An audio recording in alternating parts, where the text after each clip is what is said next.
بن ولید کو کوئی ہرا سکے یہ ممکن نہیں تھا۔ اور اسی طرح سے صحابہ اکرام حضور علیہ الصلوۃ والسلام کے مبارک بالوں کو دھو کے جب کوئی بیمار ہوتا اسے پلایا کرتے تھے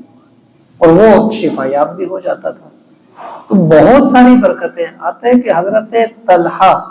صحابی رسول ہیں، کہتے ہیں کہ ایک مرتبہ ان کے گھر میں ان کے پاس حضور علیہ الصلوۃ والسلام کے منہ مبارک آئے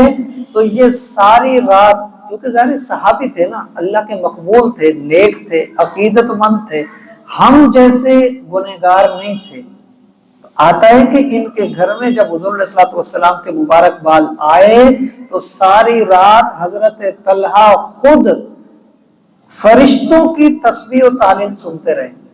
کہ فرشتے کس طرح سے اللہ کی تسبیح کر رہے ہیں، وہ ان کو آواز آتی رہی اور حضرت طلحہ وہ سنتے رہے۔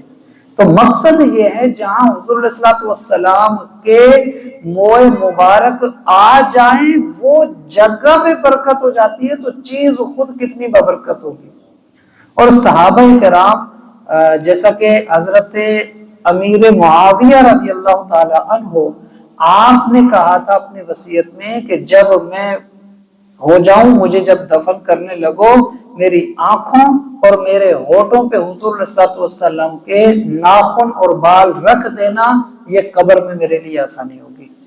تو اتنی عقیدت، اور مقصد یہ کہ صحابہ کا عقیدہ کیا تھا کہ حضور علیہ الصلوۃ والسلام کے بال ہوں یا حضور کے ناخن ہوں، یہ بابرکت ہیں اور یہ قبر میں ساتھ لے جانے والی چیز ہے، عذاب قبر سے یا قبر کی وحشت سے اپنے آپ کو بچانے کے لیے۔ تو خود سوچیں، جو اتنا عقیدہ رکھتے تھے کہ حضور علیہ الصلوۃ والسلام کے بال اور ناخن اتنے بابرکت ہے، وہ حضور کی ذات کو کتنا بابرکت سمجھتے ہوں گے، اور حضور علیہ الصلوۃ والسلام کی ذات سے کس قدر برکتیں حاصل کرتے ہوں گے۔ بہت ساری مثالیں علماء نے لکھی ہیں کہ حضور علیہ الصلوۃ والسلام کے اگر ہم بالوں کی بات کریں تو یہ برکتیں، ناخن کی بات کریں تو یہ برکتیں، حضور علیہ الصلوۃ والسلام کی اگر نظر کی بات کی جائے تو وہ نظر ایسی نظر کہ اللہ تعالیٰ بھی،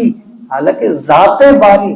جس پر ظاہر ہوئی ہو، اس کی نگاہوں کا عالم کیا ہوگا، اس کی نگاہوں کی برکتیں کیسی ہوں گی۔ بہت ساری مثالیں، آپ کے ہاتھوں کی جو مثالیں، بہت ساری برکتیں لکھی کہ اگر آپ نے کسی کی طرف مٹھی ایک ایسے بھر کے مٹی کی وہ ڈالی تو اللہ نے کہا کہ یہ ہاتھ آپ کے نہیں تھے بلکہ یہ اللہ نے پھینکا۔ تو جن کے ہاتھوں کو اللہ اپنا دست قدرت کہے وہ کیا شان ہوگی، آپ کے قدم ہوں یا آپ کی ذات پوری کی پوری، آپ کے پسینے تک کے اتنے واقعات ہیں کہ ایک کسی کو دیا گیا تو اس کی نسلوں تک سے وہ خوشبو نہیں گئی، بندہ خود جس نے لگایا وہ تو لگایا، اس کی نسلوں تک سے خوشبو آتی تھی۔ بہت ساری ایسی مثالیں ہیں۔ تو مقصد یہاں یہ ہے، علماء نے کہا اللہ نے تمام چیزوں کا رد کرنے کے بعد کہا تم کچھ بھی کرو، جو دلائل دو، لیکن جو میں نے بھیجا ہے اس جیسی ہستی کوئی نہیں۔ تو اس لیے فرمایا، یہ بات ذکر کرنے کے بعد فرمایا رہنے دو ساری باتیں، جس کا تذکرہ میں نے کیا کہ میں نے یہ دلیل بنا کے بھیجا ہے، تو فرمایا بس فَأَمَّا الَّذِينَ آمَنُوا بِاللَّهِ، اب جو ان کے معاملے میں اللہ پر ایمان لایا، اس رسول کے راستے پہ چلا، مراد فرمایا وَاعْتَصَمُوا بِهِ، اور اللہ کی رسی کو تھام لیا، دین اسلام کو پکڑ لیا اور اسی کو اپنا لیا، فرمایا ان لوگوں کو اللہ تعالیٰ